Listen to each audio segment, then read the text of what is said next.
旦ビデオは止めますね。はい。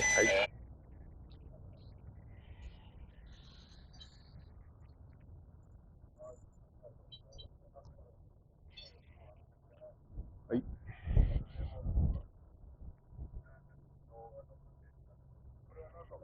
あ、これは今撮ってたビデオカメラの動画にするかとか、撮った絵を見るかとかっていうメニュー画面ですね。はい。